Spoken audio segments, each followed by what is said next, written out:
নতুন করে আবার রাজসাক্ষীর সন্ধানে নেমেছে বর্তমান সরকার।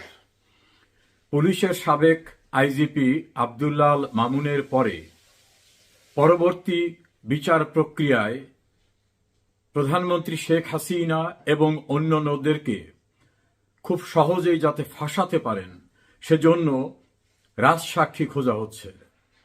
প্রাধান্য দেওয়া হচ্ছে রাজনৈতিকভাবে গ্রেপ্তারকৃত ব্যক্তিদের মধ্যে অপেক্ষাকৃত বেশি বয়স্ক, দুর্বল চিত্ত, ভীতসন্ত্রস্ত তাদেরকে এবং অতি সম্প্রতি সেনাবাহিনীর ভিতর থেকে যে সকল জেনারেলদের গ্রেপ্তার করা হয়েছে তাদের ভেতরেও কোনোভাবে রাজসাক্ষী তৈরি করা যায় কিনা এজন্য তাদের পরিবারকে টার্গেট করা হয়েছে। শেখ হাসিনা, আসাদুজ্জামান কামাল এবং চৌধুরী আব্দুল্লাহ আল মামুনের যে বিচার প্রক্রিয়া, এই বিচার প্রক্রিয়ায় এখন স্পষ্টত যে চৌধুরী আব্দুল্লাহ আল মামুনকে মুক্তি দেওয়া হবে এবং শেখ হাসিনা ও আসাদুজ্জামান কামালকে বড় ধরনের শাস্তি দেওয়া হবে। এই দৃশ্যটাকে সামনে রেখে রাজসাক্ষী যাদেরকে করার চিন্তা ভাবনা করা হচ্ছে তাদের পরিবারকে টার্গেট করা হয়েছে যে রাজসাক্ষী হলে এভাবে চৌধুরী আব্দুল্লাহ আল মামুনের মতো মুক্ত হয়ে যেতে পারবে।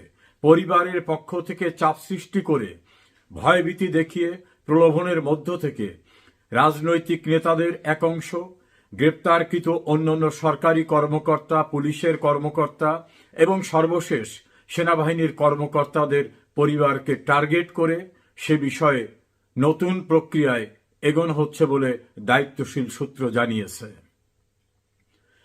এই সকল দুর্বল চিত্তের মানুষদের দিয়ে শেখানো বাণী আদালতে উপস্থাপন করে সাক্ষ্য দেওয়ানো হবে, এভাবেই তাদের প্রস্তুতি। কিন্তু কেউ সুবিধা ভোগ করে সাক্ষ্য দিলে সেই সাক্ষ্যের যে আইনগত কোনো ভিত্তি থাকবে না, এটা হয়তো তারা এই মুহূর্তে ভাবছেন না। তাদের দৃষ্টি তড়িঘড়ি করে একটা সাজার ব্যবস্থা করা।